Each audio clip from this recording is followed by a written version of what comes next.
आज के इस वीडियो में आपको हम ये वाली सवाल बताएंगे भाई, जो कि आपके स्क्रीन के सामने है, जो कि बोर्ड एग्जाम में ये पूरे 5 अंक की सवाल पूछी जाती है, जो कि काफी इंपॉर्टेंट है। समाकलन की है, कक्षा 12 से लिया गया है। तो यहाँ पर देखिए, इसको सॉल्व करने के लिए हम भाई आंशिक भिन्न का रूप यूज करेंगे, क्योंकि ये जो सवाल है ना 1 के बटे में है, बटे में ही सब कुछ है। तो ये आंशिक भिन्न पर आधारित सवाल है, जो कि काफी इंपॉर्टेंट और आंशिक भिन्न से संबंधित हर बार एग्जाम में क्वेश्चन उठाए जाते हैं। जो कि भाई आपको बता दें, ये बहुत ही छोटा वीडियो है, 5-6 मिनट का ही वीडियो है। आपको लॉन्ग वीडियो देखना है तो आप RSL मैथ चैनल पर जा सकते हो, जहां पर हम बहुत सारा इंपॉर्टेंट क्वेश्चन कराए हुए हैं। और भाई ऐसे छोटे छोटे वीडियो देखना चाहते हैं तो भाई इसको आपको ढूंढने में दिक्कत होगी, इसलिए हमने एक प्लेलिस्ट बनाया है, जिसका लिंक डिस्क्रिप्शन में है। वहां पर जाकर आप लोग सभी वीडियो को लाइन बाय लाइन देख सकते हैं, जिससे आप अपने बोर्ड एग्जाम की बेहतरीन तैयारी कर पाएंगे।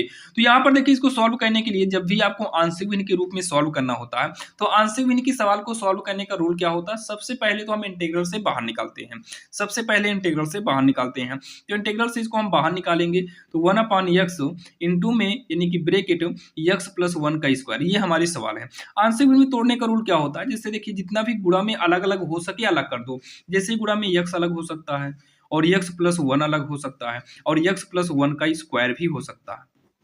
ये सब चीजें अलग होगा। हमेशा ध्यान दीजिएगा, जब होल स्क्वायर लगा हो तो हम x प्लस 1 को एक बार लेंगे, फिर x प्लस 1 का स्क्वायर हम अलग बार लेंगे। ठीक, इतना ध्यान दीजिएगा। जब स्क्वायर लगा हो, ऊपर a करेंगे, b करेंगे, c करेंगे, बीच में प्लस कर देंगे, और इसी को हम समीकरण मान लेते हैं। अब यहाँ से क्या करना, हमको a b c का मान निकालना होगा, और a b c का मान निकाल कर ही आगे हम सॉल्व करेंगे। तो चलिए हम a b c का मान निकालते हैं। तो ये तो उतार लिया जाएगा। इधर क्या है भाई, भिन्न के रूप का है, तो क्या कर सकते हैं, लघुत्तम ले सकते हैं। तो इन सब का जो लघुत्तम आएगा ना, x प्लस 1 का स्क्वायर आएगा। तो x से x कट जाएगा, तो a में हम गुणा कराएंगे, ये मतलब अंश में गुणा करा देंगे जो बचेगा भाग देने पर, तो x कट ही जाएगा, बचेगा हमारा x प्लस 1 का स्क्वायर।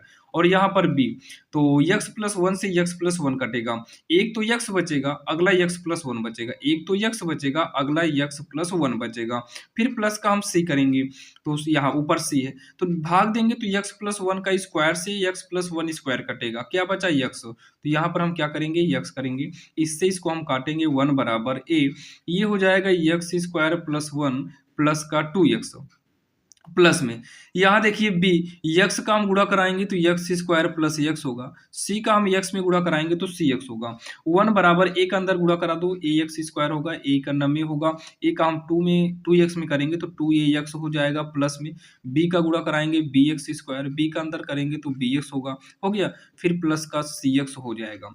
1 बराबर देखिए x स्क्वायर है, एक्स स्क्वायर है, दोनों में एक्स स्क्वायर अगर हम कॉमन लेते हैं तो a प्लस बी बचेगा, और यहाँ एक्स स्क्वायर होगा। अब देखिए इन तीनों में एक्स है, तो तीनों में एक्स है मतलब 2a के साथ है, और b के साथ है, c के साथ है, तीनों को लिखे साइड में एक्स कर दिए।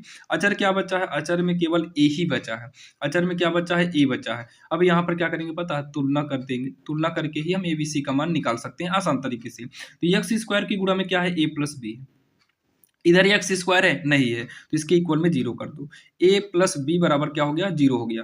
यहीं से हम मान निकाल लेते हैं, b बराबर -1 निकाल लेते हैं। अब उसके बाद देखिए x के गुणा में क्या है, देखिए x के गुणा में क्या है, ये है 2a प्लस b है प्लस c, और यहाँ पर क्या हो जाएगा भाई, यहाँ पर x के गुणा में था, यहाँ पर x वाला नहीं है, तो यहाँ पर हम क्या करेंगे, 0 करेंगे। तो एक काम करिए, यहाँ पर जैसे हम a बराबर निकाले हैं, जैसे मतलब b बराबर माइनस निकाले हैं, चाहे तो हम a बराबर लिखें और b को इधर भेज दें तो ये माइनस में हो जाए, ये भी हमारा हो सकता है। खैर दोनों से b बराबर -a करेंगे, दोनों आपका सही है। तो 2a, जहां पर ये प्लस b है ना, वहां पर हम -a लिख सकते हैं, प्लस में c इक्वल का 0। तो ये हमारा जब घटेगा कितना आएगा पता है, ये आएगा a प्लस c इक्वल का 0 होगा। तो यहाँ पर a बराबर क्या होगा, -c। अब यहाँ पर देखिए तीसरा वाला जब कंपेयर करेंगे, a यहाँ पर 1 मानेंगे, क्योंकि अचर यहाँ अचर को a मानेंगे और यहाँ पर अचर 1 है, तो कंपेयर करेंगे तो अचर बराबर होगा अचर के। तो यहाँ पर देखिए b बराबर a कितना आ गया, माइनस है, तो यहाँ से b का मान फाइनल हो गया। अब यहाँ पर देखिए a कितना है, 1 है, बराबर -c, और माइनस को उधर भेज देंगे, -1 बराबर c का मान आ गया, a का मान तो निकला ही है। जब a b c का मान निकला है ना, तो हमें वही समीकरण 1 में यूज करना है। देखिए हम समीकरण यही वाला लिख रहे हैं, आप लोग नोट करिएगा, ध्यान देना, यही समीकरण लिखेंगे जो ऊपर है।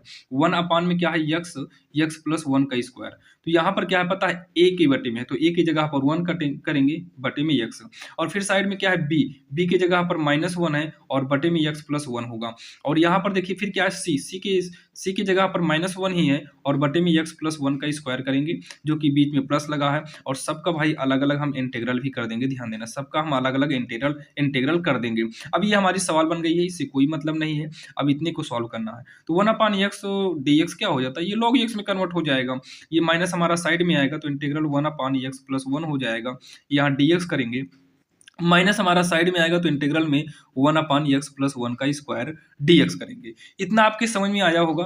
अब देखिए ये क्या है कि log x हमारा वैसे ही रहेगा, ये भी हमारा log x में बदल जाएगा, ये भी देखिए अगला वाला ये वाला, ये तो log x में चला गया, लेकिन यहाँ पर क्या है पता है 1/x प्लस 1 का स्क्वायर है, मतलब ये इस रूप का, तो इसको तो log x में कन्वर्ट कर नहीं सकते हैं, ऊपर ले आएंगे -2 dx होगा, रूल के हिसाब से घात में एक जुड़ेगा और घात हमारा बटे में होगा, और -2 में एक जोड़ेंगे तो -3 नहीं होगा बल्कि -1 हो जाएगा, ध्यान देना। अब क्या करेंगे, ये माइनस को साइड में कर दो, ये x की पावर जो -1 है इसको बटे में भेज सकते हैं, तो सेम इसी रूल से ये होगा तो माइनस में 1/x, लेकिन x की जगह पर तो भाई x प्लस 1 है, प्लस का c कर देंगे, ये हमारा बेसिक था, ये माइनस से माइनस को काट देंगे या फिर प्लस कर देंगे, तो ये हो जाएगा log x के बटे में आ जाएगा x प्लस 1, जो कि log का नियम होता है, अगर log में अगर m हो माइनस का log n हो तो ये हो जाता है log में m बटे n होता है, जो कि लघुगणक का नियम है, और माइनस माइनस ये प्लस हो जाएगा 1/x प्लस 1 प्लस का c कर देंगे, और यही इसका आंसर हो जाएगा। ठीक, यही इसका आंसर हो जाएगा, जो कि काफी आसान है